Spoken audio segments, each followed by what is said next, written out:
may mga bisita tayo, off-cam din po ito direct, no camera. Okay. Sila ay mga biktima. Eto, makinig kayo mga kapatid, especially yung mga OFWs kasi ang dami nating listeners sa mga OFWs.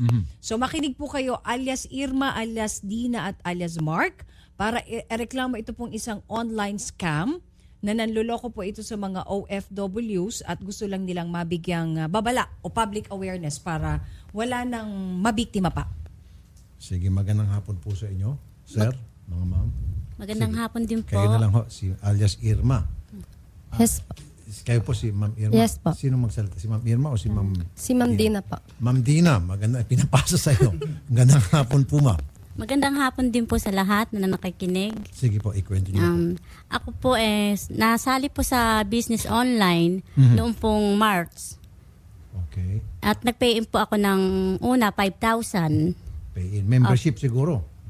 Bali po, meron po kaming admin na sinasali Ano po bang online business po yun? Bali po ang niya, Team Riches.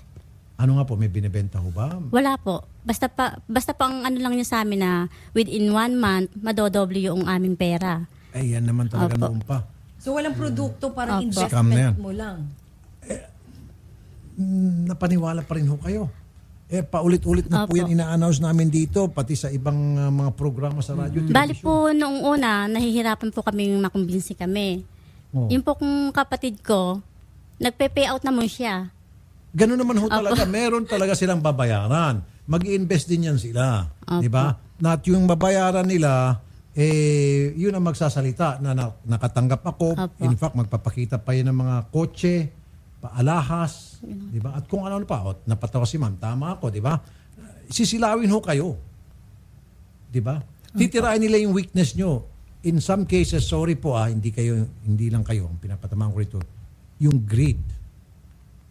Lahat tayo meron yan. Kaya lang, karamihan sa atin, nakokontrol yun. Kaya hindi naluloko. Sorry po, ma'am. So, in short, magkano po naloko sa inyo, Ma'am Dina? Bali po kami ng kapatid ko, 555,000. Holy cow! 100,000 God damn. $500,000 pesos. Opo. Ang laki naman. Pero hindi mo siguro pera yun. Marami ka mga Hindi hiniram po. na pera. At, Sa kapatid ko po yun, kasi po yung kapatid ko, ano po siya sa Jeddah. so, nag-aaway kayo ng kapatid mo? Hindi po. Ano, intindihan naman Opo, niya? willing naman po siya na... Kayo naman, Ma'am Irma, magkano naloko? 91,000 po. Malaki din. Kayo, sir? 280,000 po. 280,000. Kasama po yung mga kapatid ko. So, sabihin natin, 8 plus mga 900,000. Sa inyo lang tatlo yun. Almost 1 million, ano? At saka po sir, marami pa po sa Team Lebanon. Okay. Kayo po ba nakapagsampa na ng kaso?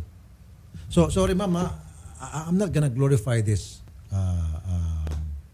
gawain nitong kumpanyang ito. Dahil, ulit-ulit na lang po ma'am. Sorry in fact, 2 weeks ago ata may ganung klaseng sumbong. Hindi ko siguro kayo nakikinig sa amin. Ano po? Hindi po.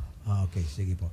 Punta na lang ho kayo doon kay Odette at kay Carol at tutulungan ho kayo paano kayo makapagsampa ng kaso sa NBI. Ano po? Salamat po sa pagpunta. Salamat po. Salamat po, sir. Okay, at all right. At yung ating mga listeners, especially yung mga OFWs, mag-ingat na lang kayo talaga. I'm sorry po. Dapat- Ayoko na pahabain pa yung ganitong klaseng reklamo kasi nakakainis na rin po eh. Wala na pong tigil. Yun yung sinasabi namin dito na para tayong sinaplaka. Kaya nga, Odette, bahala na lang kayo. Ba't nyo pa sinalang dito? Di ba? Dapat direktan nyo na akit nyo sa NBI. Pag meron offer sa inyo na transaction, double your money, doon na ho kayo magduda at huwag na ho kayong pumayag. Kahit pa nga may produkto, di ba? Hindi pa rin kapanipin. Yung bangko nga po, paulit-ulit na namin sinasabi ito, 1,000,000 times na. Yung bangko po, mga kilala, sikat na bangko, very stable, super stable. Hindi sila makapagbigay ng more than, sabi natin yan, time deposit. Samantalang itong mga kung saan galing lupalop ng buwan, Biglang susulpot. Ano? biglang susulpot at mangangako ng times 100 ng investment mo in a span of 1 month, 2 months, dapat ginagamit yun rin po kuminsan ng inyong yung binigay po sa atin ng ating Panginoon. Yung coconut shell. Di ba? Isipin nyo lang, saan mo kukunin yan? Kung bangko nga, hindi na kayang ibigay yan. Diba? Kung World Bank na hindi kaya maibigay yan. Kahit World Bank and IMF. Hindi pa maibigay yan. Magsama-sama na sila. Hindi sila kaya magbigay ng 100 times return ng investment mo in 1 month. Bakit ikaw kaya maibigay tapos yung mukha mo gusgusin? Ba't ako maniniwala sa'yo? Ganun dapat iniisip niyo po. Kaya nga hindi na. Next time, Odette and Carol, I told you, okay? Huwag na tayo magtanggap ng ganung klase mga reklamo. Diretso niyo lang sa NBI. Ayoko sasayangin yung ano natin, airtime, okay? Ang kulit mo, Odette, Carol, sabi ko sa iyo, hindi na eh. Rekta mo na sa NBI eh. Thank you. Sorry hindi ako galit doon sa mga complainant. Galit lang ako kasi hindi kayo nakikinig. Diba? Kasi kung nakikinig kayo, hindi sana kayo naloko. Unless kung kayo nakikinig at naloko pa rin kayo, hindi ko na alam kung anong gagawin ko. Lord, forgive them for they don't know what they're doing. Ipaubaya ko na lang kay Lord yung inyong katangahan. Sorry po. Okay, at may bisita tayo dito si alias... Meron pa pala isang modus ha. Anong Sandali modus lang. yun? Sige. Bukas, Sandali mamaya ka na lang pala, sir. Mamaya kasi Mamaya ka na 3 lang, sir. minutes. Sige. Mamaya para... Merong isang modus, ingat kayo. Di ba yung unang modus na sinabi ko sa iyo na nagbigay na ng advisory yung mga telecommunication company. Yung una, ulitin ko, sasabihin na ikaw ay napadalhan ng 500 pesos na load. Oo. Diba? Nakakatanggap Galing sa number na ito, okay, napadalhan ng load ng 500 pesos. Na nagkamali daw si Lolo o Lola. Hindi muna. Padalan ka lang muna. Wala muna. Wala isang pa. Padala muna. And then after a few minutes, 5 minutes lang atang pagitan, nagkamali. Pasensya ka na. Padala ko dapat yan sa apo ko. Diba? Balik na lang ulit yung 500 na ipadala ko dyan. Tapos God bless you, anak o iho. Ito ang gagawin mo para ibalik. Diba? Si Lolo Tarantado. Ganon din nga. Yun. Pag nauto ka, ay, kawawa naman si Lolo. Ipapadala ko na lang ito ulit yung 500. Na kahit di ka naman napadalan. Isa yan. Ngayon may bagong modus po. Makinig kayo. Makakatanggap po kayo ng text at sasabihin, meron ng bagong electronic way na para malaman nyo yung mga winning number sa loto.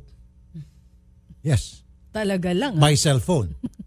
So ngayon, meron kang hawak na ticket, hindi mo pa na-verify. Iti-text mo ngayon yung number na yon. Pag text mo sa number na yon, sasabihin sa iyo, please text me your winning number. Text me your lotto number, your lotto ticket. Di iti-text mo. Siyempre, lahat kayo na mag-panalo.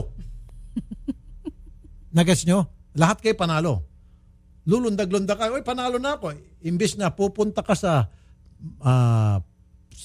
tindahan, kung saan mo binili para ipapasok mo sa makina, di ba? Ganun ang way to check or maghanap ka ng dyaryo. Ayan na, very convenient. Tinext mo lang yung number na yon at siyempre utusan ka, i-text mo yung number mo. Tapos pag text mo yung mga number mo, sabihin panalo ka. Pwede sabihin 5 numbers mo, pasok. Pero, magpadala ka muna doon na naman papasok. ng 1,000 pesos o 500 pesos na para sa load. Or pag minalas-malas ka, pag nakita nila na talagang sobrang pagka-GA mo, hindi lang 500 pesos, magpadala ka sa padalahan. Yung pera padala, padala ka ng 1,000, 2,000 pro. Kung talagang alam nila yung... Kasi nga po, ewan ko ba? marami sa atin, Nins. Sorry po at sorry ulit. At sorry talaga. At sobrang sorry talaga. Dahil sa pagiging greedy po, yung pagiging smart natin. Lahat naman tayo. Smart tayong lahat eh. Kaso, nangingibabaw po yung ating pagiging sakim. Kaya tayo po'y naluloko. Yung greed kung tawagin. Ito yung mga naluloko dito sa mga double your money. Greed yung umiiral sa kanila. Smart mga yan kasi ang lalaking pera na nalugi sa kanila. Kasi kung hindi po sila of money at their disposal by the hundreds of thousands and even million, di ba may pumunta rito? Milyones pa nga. Huwag ka na magbanggit. Di ba? So para ikaw magkaroon ng ganong kalaking pera, ibig sabihin smart ka. Otherwise, you would not have that kind of money kung hindi ka smart. Kaya lang because you want more money and money na easy to get, di ba? Then, pinatulan mo yung isang imposibleng mangyari sa greed. Di ba? Gahaman eh. Hindi pa nakontento sa... Diba? Nawala na, clouded na po yung inyong judgment. Kaibigan ko, kakilala ko na sila ho'y nakapag-withdraw. Of course, siyempre mag-i-invest yung mga sindikato. As a matter of fact, kukuha pa nga sila ng mga tao na para sa inyo, credible, kamag-anak nyo, barangay chairman, kaopisina nyo, na talagang padadamahin kayo. Yun ang magiging, mouthpiece. Oo, yung Yun ang kanilang... magiging tinatawag nilang word of mouth noong binigyan nila ng pera na kakilala nyo, ipakakalat na, uy, totoo nga talaga nakasingil siya. Kaya maniniwala ka and naman. ulitin ko ulit, Nincy, totoo ito, masakit na katotohanan, marami sa mga naloloko, alam nila, lokohan yun. They know that, Nins. They really Alam do. nila yan. They really do. Nalokohan yan. Pero despite that, papatulan nila because, sabihin nila, hindi naman siguro sa during my time na sasabog to at malulugi. Saka na siguro yan magkaroon ng pagsasabog ng kalugian pag nakapagsingil na ako. Oo, saka na siguro yun babagsak pag kumita na. Pag kumita na ako, kumita na ako, saka babagsak yan, pero hindi ako abutan yan. Oo. Doon sa mga nag-iisip ng ganon, buti nga at naloko kayo. Kasi meron din kayo pag-iisip na masama sa kapwa nyo eh. Sana hindi nyo pinatulan. Di ba? At kung saan... lang mo palot! Si Carol yun na. Carol. Si Carol yung boses na boses. Unsa naman na Carol. Lokohin nyo na lang lelang yung panot. Wag na tayo. Wag na tayo magpaloko mga kapatid. Parang awa nyo na. Marunong ho kayo makontento. Dalawa lang po dito ang pwede nyong gawin na imposible kayo pong maloloko. Loko proof. Hindi nga. Number 1, do not talk to strangers. Very basic yan. Nung malilit pa tayo, sinasabi sa atin ng mga magulang yan. Bata, alam nila Mothers yan. knows best. Do not talk to strangers, anak, ha? Kasi marami mga masasamang loob dyan sa labas. Never talk to strangers. Tama yun. Paglabas mo sa kalye, bubukadilyahan ka, bubulahin ka. Pagkakaalam mo na lang later on, wala na yung pera mo. Natangay na. Diba? Sasabihin mo na hypnotize ka. Yes. Yung mga ganun. Number 2, too good to be true. It's not true. Yun lang po. Ang suma total niyan, greed. Control your greed. Lahat naman tayo niyan meron eh. Lahat naman tayo Lahat naghahangad na ng tao, magkapera. lahat ng tao, meron talagang greed. Human nature yan. Marami sa atin na hindi naluloko, kaya nilang masupil o makontrol yung greed. Eh yung iba kasi dyan gustong maging bilyonaryo sa loob ng isang buwan. Kaya nga suntok sa buwan ang tawag. Ayan, naluloko kayo. Sige. Be sure to come back. Use 5 everywhere. Copyright 2016.